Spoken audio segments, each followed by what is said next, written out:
Going over the quiz that begins as x approaches 2 from the left equals 8. For number 2, the limit as approaches negative 2. Graphically, this is approaching negative 2, so the height of the function is equal to 2. The limit as you approach negative 1, both sides take you up from this side and also from this side, take you over to positive 1. F of negative 1 is just where the function is defined. It's sort of saying where is the closed circle. So at negative 1, the closed circle is up here at 4. So this kind of illustrates that these two don't necessarily have to be the same. You could have a limit from this side and from this side exist and have it be different than the function's value. But part D is asking the limit as you approach 1. If you notice, 1 from the left takes you to 1. 1 from the right takes you up to 3. And you can see graphically there's a jump. So this limit does not exist.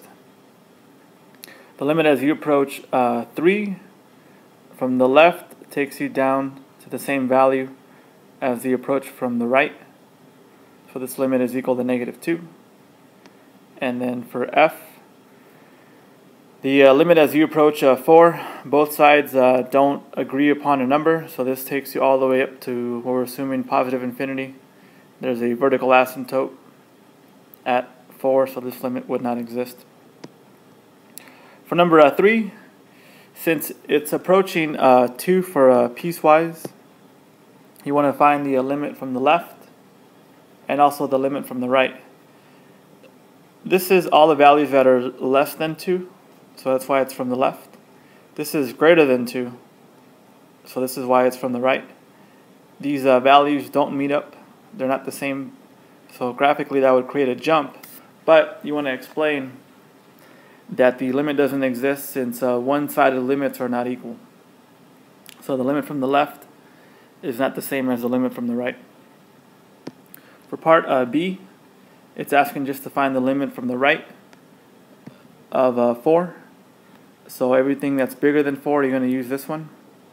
So when you plug in 4 into here, this simplifies to be 2 times cosine of pi. Cosine of pi is negative 1. Negative 1 times 2 is negative 2. All three versions had number 4 the same. You had to make the sketch of the graph.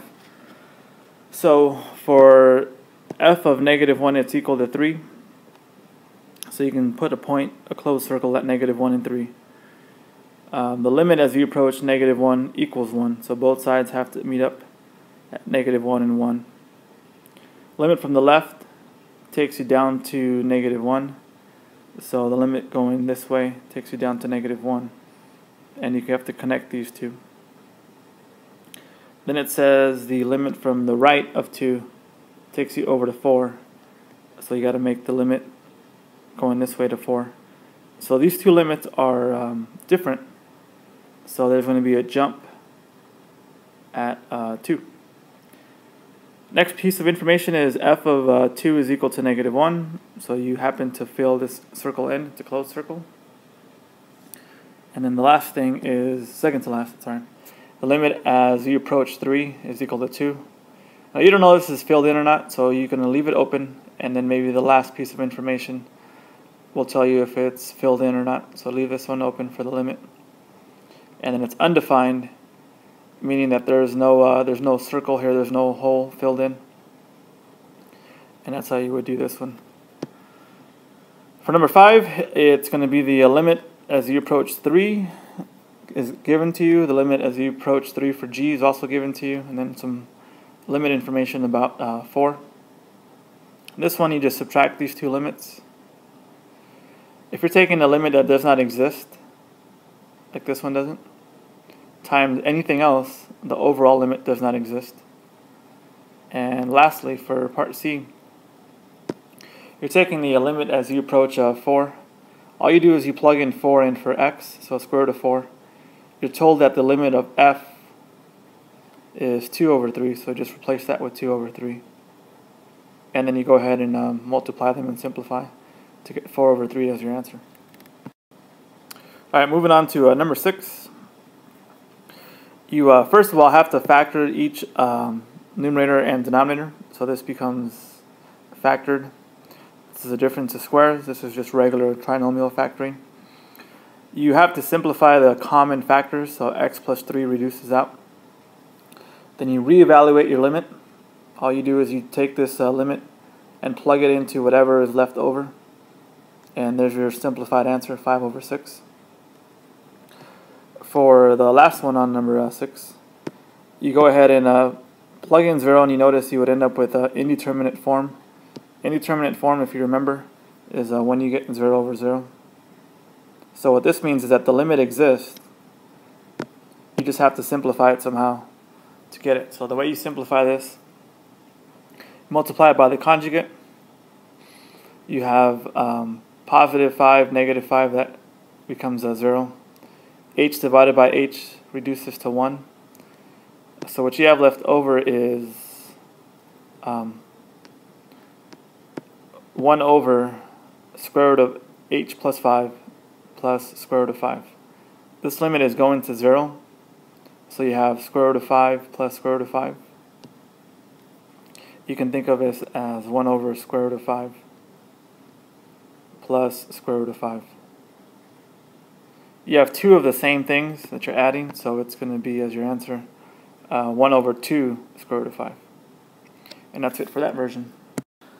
Alright, going over the version that has the limit expression as the first question. The graph, as you approach the limit negative 2 from both sides, both of them end up at y is equal to 0. The limit as you approach negative 1, from this side it takes you over to 2, from this side it takes you to 1. You can see graphically there's a jump, so this does not exist. F of negative 1 is asking you where the hole is closed, where it's filled in at, which is 2 for this one. Limit as you approach 1, well, if you approach 1 from this side and from this side, they both meet up at 1. As you approach 2, well, if you approach 2, it looks like it's sending you up to infinity. If you approach 2 this way, it's going to be a negative infinity. So this has a vertical asymptote, so this limit does not exist. Lastly, if you approach 3 from the right, that means you get to the right of 3, and it's taking you up to 1. Alright, for number 3 on the same version, you're approaching the limit as you approach 0 from the left. That's going to be less than 0, so you're going to plug it into the top piecewise function. Now the limit from the right and from the left has to be done for the limit approaching 3. So you approach the limit from the left, which is before you get to 3, which is this one. The limit from the right is bigger than 3, so it's going to be this one. Cosine of 3 pi is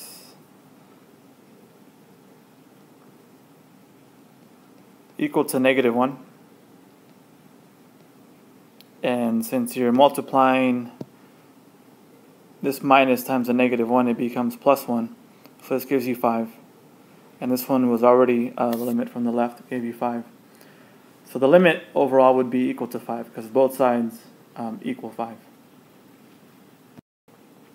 Alright, for number 4, it's the same question for all of them, so you can go back to the previous video or previous part of the video for question number 4. This is question 5. So they give you the pieces of information, and all you do is just use the values they give you, like I did. If a limit doesn't exist, then the product of a limit does not exist.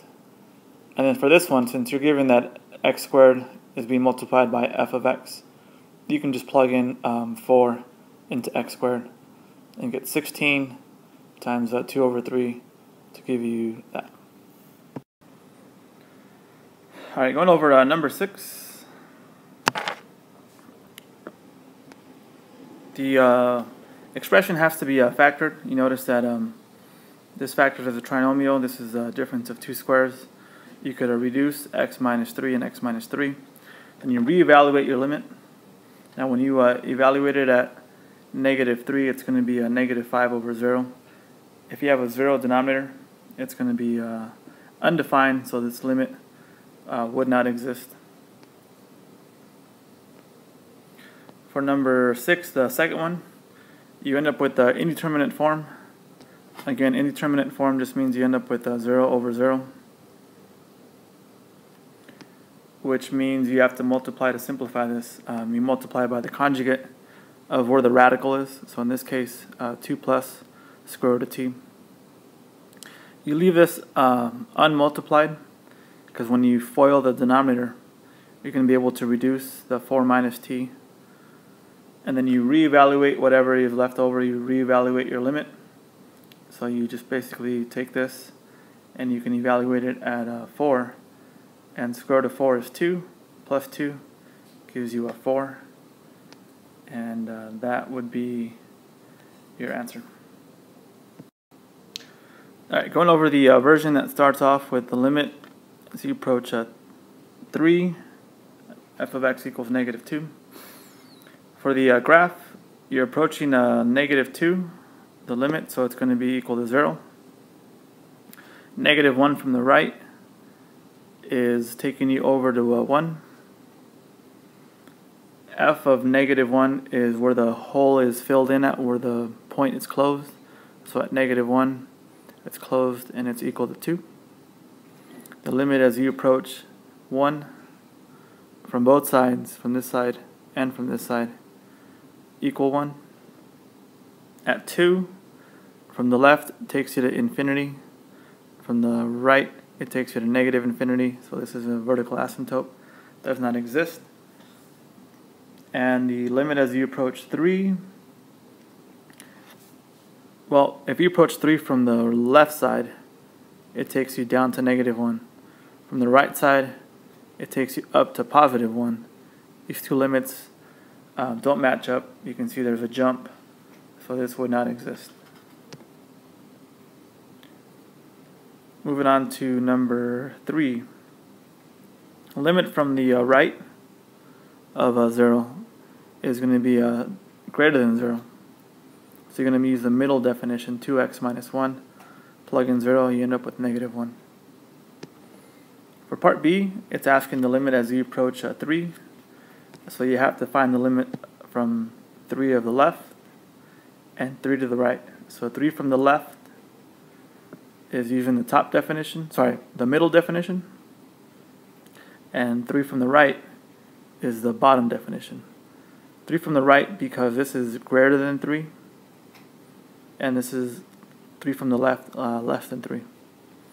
You see that these two are different values, so you would explain that the limit doesn't exist because the one-sided limits are not equal to each other. Alright, so number 4 has already been covered in the very beginning video, so you can go over the graph of that. For number 5, the limit information is given to you. Let me zoom out here. So for these ones, you just basically plug in what the limits are given to you as. So limit of f at 3 is -4. The limit of g at 3 is 7. So you just plug these in. If a limit doesn't exist, like this one, then the product of anything also does not exist. And then for C, you're taking the limit approaching 4. So you just plug it in for x of 4. And then you need the given information of 4 for f, which is right over here, 2 over 3. And then you just simplify 32 over 9. For 6, you go ahead and simplify by factoring. So you factor the top as a regular trinomial, you factor the bottom as a difference of 2 squares. You reevaluate your limit by taking whatever is left over and evaluating it at 4, and your answer is 11 over 8. For the last part of 6, indeterminate form again means that you're going to end up with an expression that's going to be 0 over 0. What this means is the limit does exist, you just have to simplify somehow. So whenever you have radicals, you simplify